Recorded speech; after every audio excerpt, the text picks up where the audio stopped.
Hey, do you remember this Seinfeld episode where a new no-fat frozen yogurt restaurant opens up and everyone just loves it and they can't believe it's no fat? Here, take a quick look.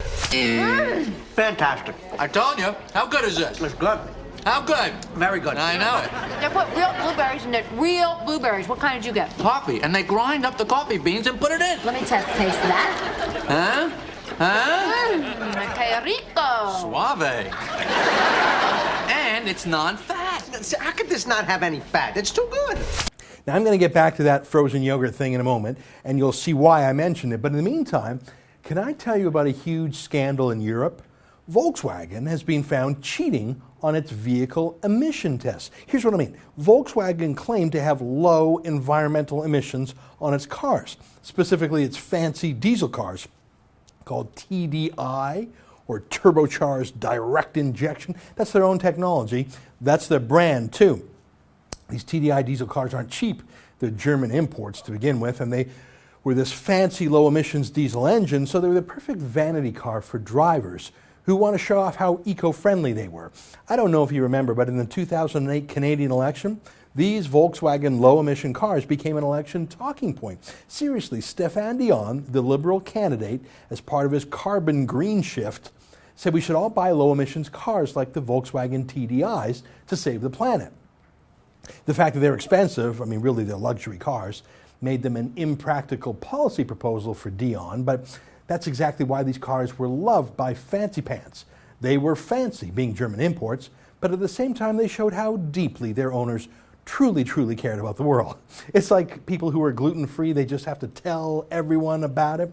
I think if you bought a car like that, you probably like to talk about it as much as you like to drive it, because you got to play the environmental hero, and they weren't quite as goofy or weird as driving a Toyota Prius. But that's the thing. Volkswagen rigged them. They were fake. They had secret software in these cars, 11 million of them at least, that when the cars were being tested for emissions, the software would detect that, and the cars would switch into a mode that indeed would emit very low carbon dioxide emissions, just for the duration of the test though. They faked it. But as soon as the cars were back on the road in real life, they would be just like all other cars, their exhaust spewing out whatever everyone else's cars did. This wasn't a bug. This wasn't an accident. It was called a defeat device. It was a fraud, really. A fraud to pass emissions tests and a fraud to sell to egotistical environmentalist drivers who wanted a show-off moment, and a fraud on some naive people who genuinely thought they were saving the world by driving a diesel TDI. Well, the yogurt verdict is in. Fat. Yeah, sorry, it wasn't frozen yogurt. It was ice cream the whole time. These TDIs, they were no different than regular cars, except they cost more. But hey, at least they didn't make you fat like ice cream does, and you did get years of boasting about how morally superior you were by driving them. This is a disaster for Volkswagen. Their stock market value immediately fell by a third. They're now even recalling 11 million cars. There will surely be a criminal prosecution, civil suits, class actions. It's huge. And according to an environmental group called Transport and Environment, Volkswagen might not be alone. Here is a chart that group produced showing that Mercedes, BMW, and other European cars also have a huge gap between what their official fuel efficiency is and what the numbers are in real life. It's an up to a 50% gap. Transport and Environment is not alleging that there were defeat devices there. They're just saying that's a pretty big gap. They're calling for investigations for these European cars too.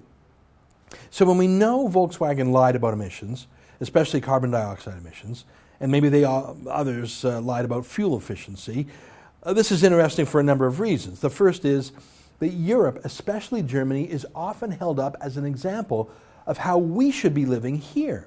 Oh, they're so much greener than us. They invest so much more into green tech than us, like their cars. Sure, they may be expensive. Sure, their taxes are higher there, but they're so green. Yeah, except it wasn't true.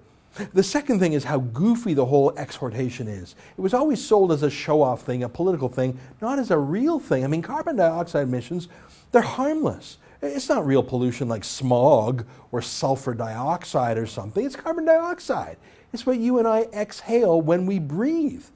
paying to reduce carbon dioxide and testing carbon dioxide emissions is so comical it's like measuring pixie dust. So of course there's a huge incentive, given how ridiculous it is, to fake it, to Enron it, to rig it. No harm done, the thinking must have been. A fake frozen yogurt restaurant really does do harm. It makes customers fat. A fake low emissions car, well, it actually doesn't matter. The emissions of carbon dioxide are harmless. You can see the temptation to lie. I mean, does anyone seriously believe that countries like, say, China accurately measure how much carbon dioxide they emit? And does anyone think that if we pay them billions of dollars to reduce their emissions, as the Kyoto Protocol told us to do, that China would put real money into a fake problem like that instead of just pocketing it? I can see why Volkswagen wanted to fake it, because it was already so fake. Why not get in on the scheme? It's like those carbon trading credits. They're just not real.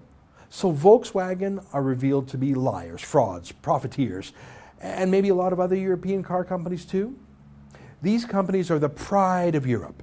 They're world examples of green industries. What a lie, what a laugh. But I think the biggest losers are the customers.